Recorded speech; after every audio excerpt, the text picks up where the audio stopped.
신앙이니까요. 어릴 적부터 예배하면서 찬양대에서 어린이 성가대도 하면서 또 피아노를 좋아해서 피아노 배우면서 피아니스트가 되는 게 꿈인 그런 이제 어린 시절을 보냈었고요. 특별히 노래를 해야 되겠다라고 생각을 해본 적이 없는 이제 저하고는 머나먼 너무 이제 높은 차원의 뭐 그런 예술 계통이라고 생각을 했었었는데 고등학교 들어가서 음악 선생님 두 분이 계셨어요. 두 분 다 크리스찬이셨고 신입생 한 달 정도 지나면 이제 신입생 파악이 되죠. 두 분이 약속이나 하신 듯이 부르시더라고요. 뭐 하는 애냐고.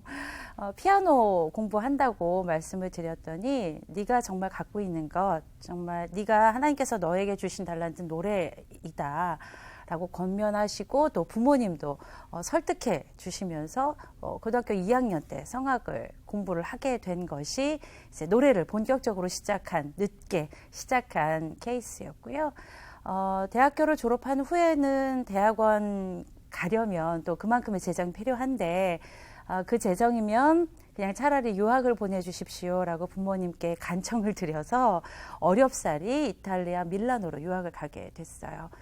네, 다들 많은 분들이 그 시기에 저와 같은 비슷한 일들을 경험을 하셨을 텐데 유학 가서 보통 언어 공부하면서 개인 선생님 찾아다니면서 이제 개인 사사 레슨 받으면서 컨서바토리 준비를 하는데 IMF 외환 딱 이제 그 시기가 터져서 맞게 됐고요. 아버지께서는 직장 생활을 하셨던 분이기 때문에 딱 명퇴를 하셔야 되는 상황에 명퇴되셨고 그달 보내주시는 생활비로 유학을 이제 이어갔던 유학생인 저는 6개월을 더 버티다가 더 이상은 유학 생활을 유지할 수 있는 상황이 아니어서 정말 말 그대로 후다닥 2주 만에 온 집안 살림을 정리를 하고 한국으로 돌아온 실패자. 예. 음악은 다 이제 와장창. 나에게 음악이라는 것은 이제 다 끝났다라고 생각을 하고 한국으로 돌아온 유학생 중에 한 사람이었고요. 돌아오자마자 저에게 맞닥뜨려진 상황은 정말 현실 그 자체. 너무 어려운 상황들에 연속되어지고 또 일남 삼녀의 제가 장녀인데 동생들과 나이 차이가 많이 났고 어렵사리 계속해서 생활을 또 유지를 해 나가야 되는 그런 책임을 좀 많이 져야만 하는 입장이었었어요. 근데 그때는 그저 그냥 화만 나고 분하고 이제 억울한 마음들만이 이제 꽉 차 있다가 친할아버지께서 고령으로 돌아가시고 이렇게 가까운 분들의 가족과 가까운 분들의 죽음이 1년 반 사이에 갑자기 제가 이제 바라보게 되고 목도하게 된 사건이었고 삶과 죽음에 대한 좀 심각한 생각들을 하게 됐었어요. 나는 뭘 하고 살고 있는 거지? 하나님 이 땅에 날 왜 보내셨을까? 나는 무엇을 향해 가야 하지? 그런 질문들과 하나님께 대한 이 상황들에 대한 억울함, 분노함이 꽉 차 있는 것들을 다 내려놓고 만약에 지금 내가 하나님께서 오는 건 순서대로지만 가는 건 순서가 없잖아요. 만약에 지금 내가 하나님께서 부르셔서 하나님 앞에 간다면 너 뭐 하다 왔어? 라고 물어보실 것 같은데 내놓을 게 하나도 없다라는 걸 사실을 깨닫고 너무 깜짝 놀랐어요. 왜냐하면 늘 교회에서 예배드리고 봉사하고 열심히 했거든요. 근데 지나보니 나를 드러내기 위해서 나중에 전공을 하게 되면 내가 성공하기 위해서 결국엔 나라는 중심이 80~90%였던 것이더라고요. 나의 모든 노력과 열심과 성실함들이 너무 부끄럽고 깜짝 놀랐고 내가 지금 하나님 앞에 불려가더라도 부끄럽지 않게 이거 하나만큼은 가져갔으면 좋겠다. 들고 가는 게 있었으면 좋겠다라고 생각해서 그제까지 이제 조금씩 모아뒀던 좋은 남자 생기면 결혼해야지 하고 모아뒀던 재정들이 있었는데 1년간을 준비하면서 재정을 계속해서 투자해 가면서 3천만 원 정도의 재정으로 찬양 음반을 만들었어요. 그 찬양 음반은 사실은 CCM 사역을 하기 위해서 만든 게 아니고 진짜 하나님께만 올려드리는 제가 늘 불렀던 성가곡이라든가 찬양들을 녹음해서 기념 앨범으로 만드는 게 목적이었고 늘 저를 사랑함으로 지켜봐 주시고 이끌어 주시고 기도해 주셨던 저희 교회에서 작은 음악회 하면서 선물로 나누는 것이 그냥 제 전부였거든요. 그런데 이미 예비해 놓으신, 저는 움직이기만 하면 됐고 하나님께서 예비해 주신 것들이 있었었는데, 사실은 사역을 하려고 음반을 만든 것도 아니었고 사역에 대해서 전혀 몰랐고, 사명이라는 찬양을 또 이건희 PD가 함께 했으면 좋겠다라고 두렵고 떨리는 마음으로 사명을 불렀고, 그래서 생각지도 않게 사명이라는 찬양이 알려지게 되고 많은 곳에서 불려지게 되고, 하나님께서 사용하심으로 인해서 사역자, 감히 찬양 사역자라는 이름이 붙여진 거고,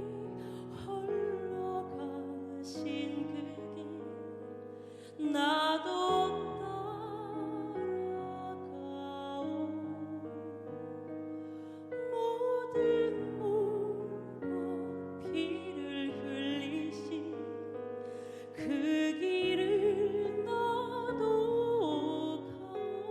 아주 들릴 듯 말 듯 그렇게 물어보시는 성령님의 음성, 이 노래 가사처럼 살 수 있어?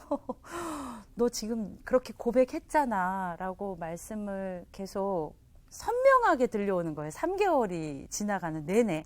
섣불리 대답을 못했죠. 아시겠지만 험한 산 바다 끝, 그래요, 거기까지는 할 수 있을 것 같은데 목숨도 아끼지 않겠소. 무섭잖아요. 그런데 계속해서 물어오시는 그 하나님의 음성을 외면할 수가 없었고, 그리고 가만히 생각해 보니까 예스 아니면 노라는 대답밖에 없잖아요. 그래서 그냥 아주 새침하게 그냥 조용히 네, 그냥 그렇게 대답을 했던 것인데, 그렇게 적극적으로 아주 큰 목소리로 대답한 것이 아니었어도 그래도 답은 제대로 네라는 대답을 했던 그 새침한 대답을 하나님께서는 기쁘게 받아주셨던 것 같고요. 사명을 부르면서 선교지로 떠나신 분들이 너무 많잖아요. 목회 현장에서 다시 또 세워지는 분들도 많고, 저는 신학을 한 사람도 아니고 그 부담감이라는 것은 이루 말을 할 수가 없어요. 어떤 분께서 저한테 자매님 똑바로 사세요 그러는 거예요. 안 그래도 부담감이 드는데, 근데 그 자매님은 정말 똑바로 사셔야 돼요 라고 하는 그 말씀이 거룩한 부담으로 제 안에 새겨졌고요. 저는 제가 하나님께서 주시는 그 순결한 마음, 첫 마음을 잃지 않도록 저를 꽉 잡아주는 그런 찬양이기도 하고, 또 한편으로는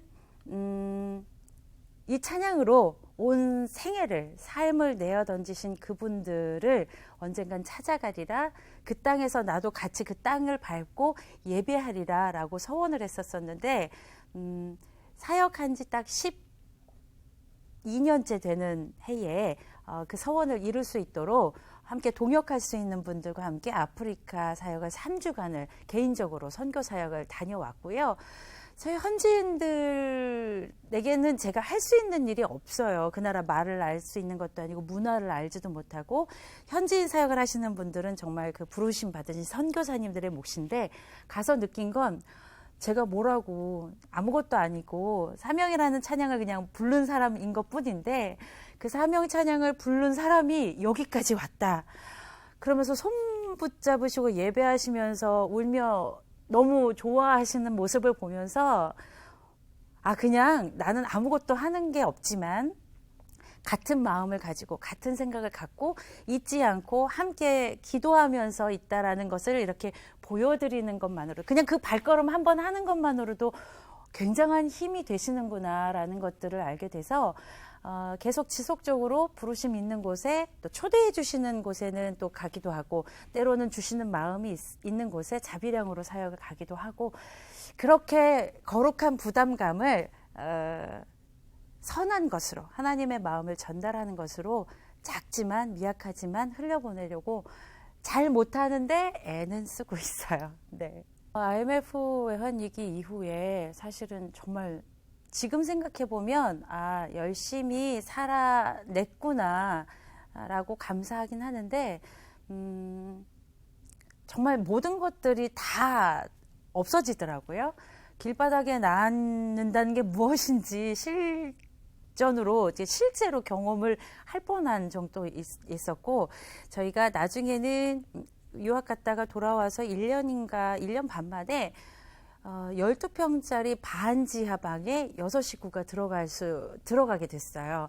근데 난림 공사가 됐는지 세탁기를 돌리면 물이 역류해서 저희 엄마도 그렇고 물을 퍼내면서 세탁을 해야 되는 그런 집에, 그리고 가정주부로만 평생 사셨던 저희 엄마가 뭐라도 해보시겠다고 이제 뭘 할까 이제 두리번 하다가 가장 쉽게 그래도 할 수 있는 것, 음식을 하는 거잖아요. 피자치킨 가게를 하셨었는데 밤이면 밤마다 억울하고 분하고 화가 나서, 그리고 제가 너무 불쌍해서, 나는 끝까지 공부했으면 뭐라도 됐을 텐데, 뭐라도 할 수 있는 능력이 있는 사람인데 제 능력과 상황과 전혀 상관없이 말 그대로 삶의 현장에서 책임을 지고 있는 이 상황이, 그리고 아버지든 어머니든 동생들이든 다 없어서는 안 될 소중한 가정인데 상황이 그러다 보니까 자꾸 부딪히잖아요.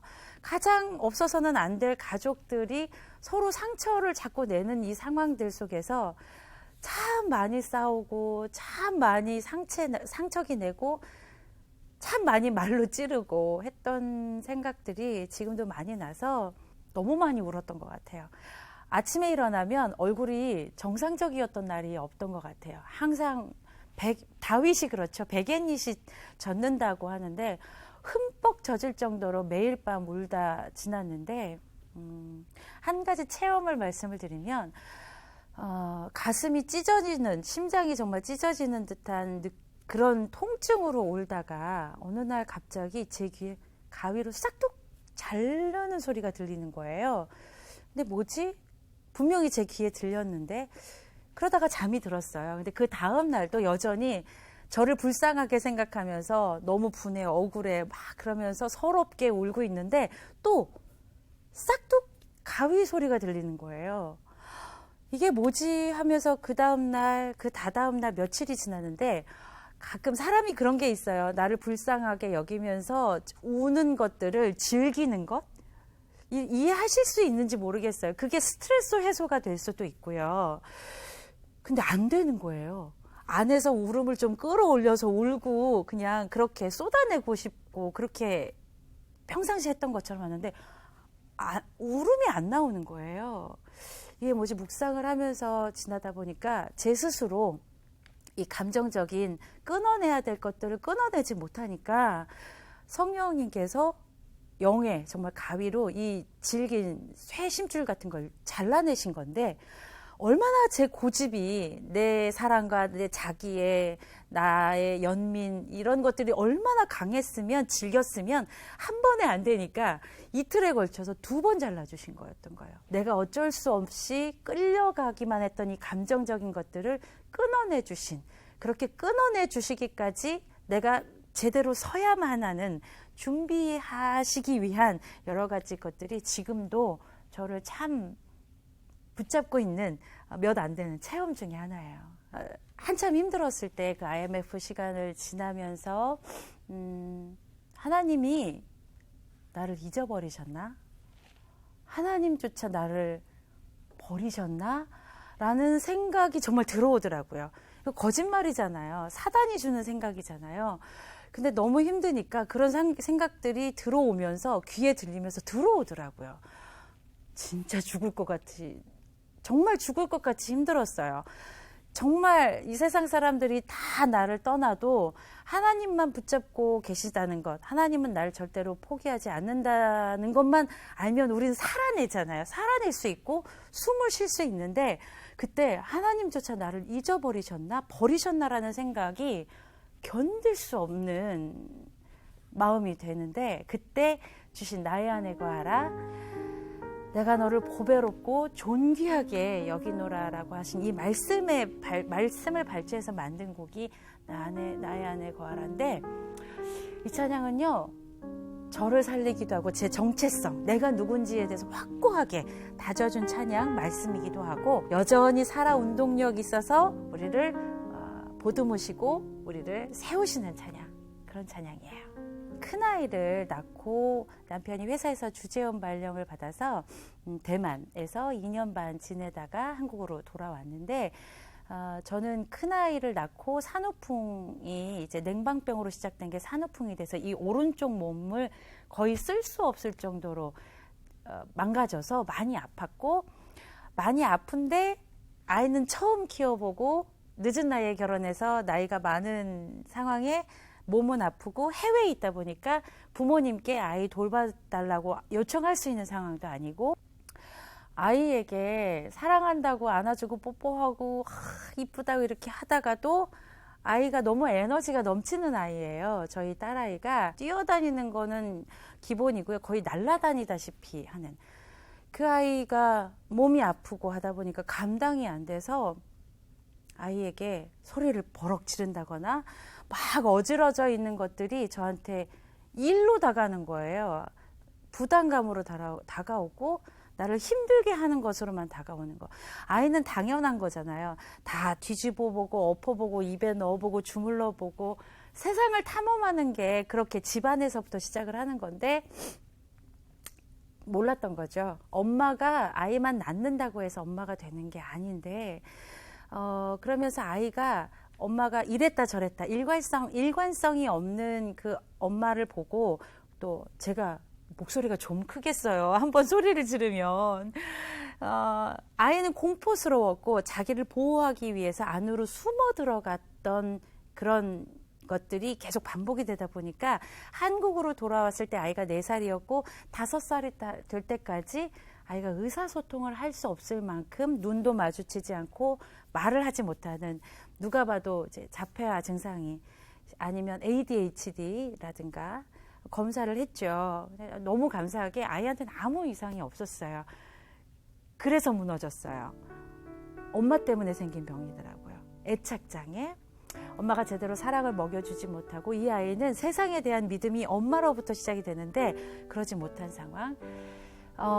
처절하게 정말 허리를 피지 못하고 방바닥을 기어다니면서 울었고, 아이에게도 용서해달라고 하며, 아이는 지금 이제 그 언어치료, 놀이치료, 심리치료 다 하면서 초등학교를 들어가서 잘 지나서 이제 6학년이 되었고요. 지금은 말을 속사포처럼 쏟아내는 그런 아이. 이 아이가 그런 치료를 언제 왜 받았어요? 라고 되물을 만큼. 그러다가 몇 년 전에 어떤 찬양을 부르게 됐어요. 그 찬양을 부르게 됐는데 그 찬양 가사에 소풍이라는 단어가 있는 거예요. 그러면서 제 안에 들려주시는 말씀이, 이 땅의 모든 인생은 지나가는 것이고 소풍이야 라고 말씀하시는데 되들었어요. 저희 나라도 뉴스 틀면 하루가 멀다 하고 가슴 아픈 일들이 일어나는데 이게 어떻게 소풍이에요, 하나님. 소풍은 설레이는 거잖아요. 그 전날 도시락 간식 싸가면서 내일 어떨까, 비 오면 안 되는데 잠 못 드는, 잠을 설치는, 그렇게 설레이는 거잖아요. 이게 어떻게 소풍이에요, 하나님. 되묻는 과정에 하나님에 대한 절대적인 신뢰, 모든 것은 하나님 주권 안에 있다라는 것, 하나님 그 모든 고통도 어려움도 하나님 주권 안에 있다라는 전적인 신뢰가 핵심이라는 것을 깨닫게 됐고, 그리고 기름을 잘 준비했던, 잠자지 않았던 지혜로운 5처녀를 또한 묵상하게 하셨어요. 신랑을 정말 두근두근거리는 마음으로 설레면서 기다리잖아요. 자지 않고 깨어 있었고, 그러면서 남편과 연애했던 시절이 떠올랐어요. 아무것도 생각 안 나잖아요. 왜 이렇게 기름 막히는지, 빨리 길이 뚫어졌으면 좋겠고, 빨리 보고 싶고, 빨리 가서 손잡고 싶고, 잘 지내는지 얼굴 맞대고 싶고. 그러면 5처녀처럼 설레이면서 꽃단장 하면서 두근거리는 마음으로 기쁘게 연애하는 마음으로 그렇게 날마다 예수님 기다릴게요 라고 고백을 하게 됐고, 모든 분들이 다 쉽지 않은 삶을 사는 것 같아요. 겉으로 보기엔 다 편안해 보이고 저 사람은 다 괜찮아 보여도 각자 갖고 있는 아픔들, 또 해결해야만 하는 어려운 일들, 또 지금 세대가 참 어려운 세대인 것 같아요. 그럼에도 불구하고 하나님께서 함께 하시고 살아 역사하시는 우리 하나님께서, 성령님이 함께 하시는 것, 예수님 분명히 다시 오신다라고 약속하신 그 약속을 붙잡고 두근두근 떨리는 그 연애하는, 연애라는 단어가 되게 핵심인데 항상 연애하는 감정일 수는 없지만, 그러나 날마다 예수님과의 그 말씀 속에서 기도하며 찬양하면서 그 연애하는 두근거림을 회복한다면, 사실은 우리 가족 가운데에도 또 관계에 있어서도 자연스럽게 그 사랑이 자연스럽게 두근거리는 사랑이 흘러가게 될 거라고 저는 믿고 있고요. 저도 아직 완전하지 않은 그 관계의 문제들이나 해결되지 않은 것들이 있어요. 저도 완벽해서 이렇게 말씀드리고 선보이는 게 아니라, 그렇게 주시는 말씀 붙잡고 저도 열심히 해 나가겠습니다 라고 하나님께 기도하는 마음으로 발표하는 곡들이거든요.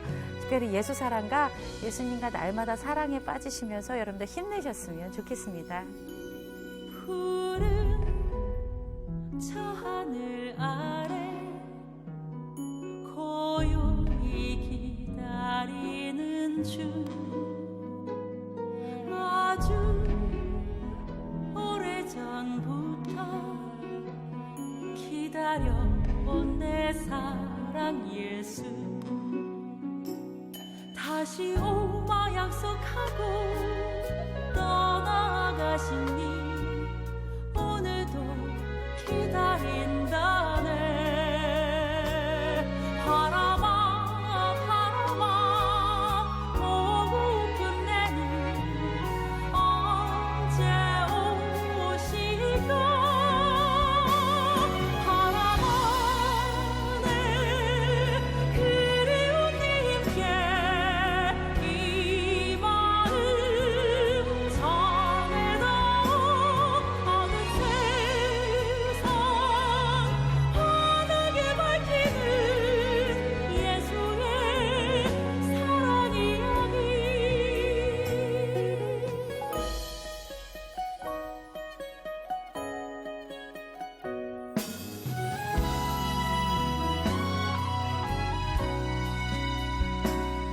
다시 오마 약속하고 떠나가시니 오늘도 기다린